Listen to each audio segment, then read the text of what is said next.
So coming straight after the Devil card is the Tower card, which this is my representation of, so number 16. In the original symbolism, there's an actual tower struck by lightning bolts and people are jumping out, associated with danger, crisis, and death of like the old ways. Actually always interpreted as it's something that you needed to change anyway, and if you refuse to change, it just happened and you've got to deal with the fallout. But actually I've read about symbolism between Magdala and Tower, or Migdal and Tower, and this idea of a tower being a representation of the feminine and polar symbolism. There's a lot of purple in this image, so nature mixed with spirituality and divinity. And around the outside of the whole image are these little semicircles, which I kind of see as little windows into different worlds.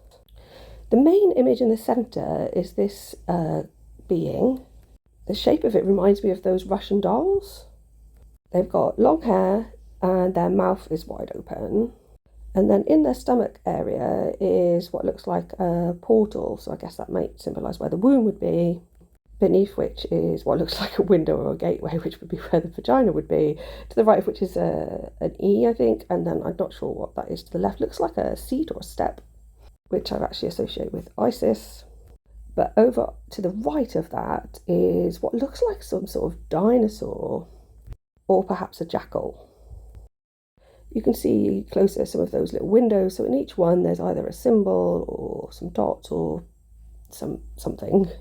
And then to the left of this being in the centre is what looks like a bird and then another creature, but I'm not sure what that is, maybe a bat.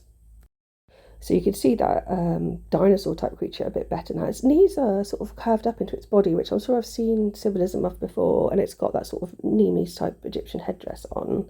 And to the right of that there's some sort of, I don't know, horseshoe type shape, wishbone. At the bottom there's kind of like a disembodied face with its hair sticking up, and then to the left of which is what looks like a Venus flytrap, so there's Venus symbolism there. And then above that there's sort of like a long neck creature with wings. So much like the original Tower card, I actually see this as a card of opportunity rather than distraction. You have to get rid of the old stuff that's not working in order to have new, but there are like loads of windows there literally around the outside of opportunity. I kind of see that central figure with its mouth open as like your inner voice. If you don't listen, it shouts louder. I'm a fine one to talk, by the way. I'm sure more will come out of this one. I do like it, but it's very different to what I expected and a lot heavy with the purple there. Thanks for listening. Please like and subscribe.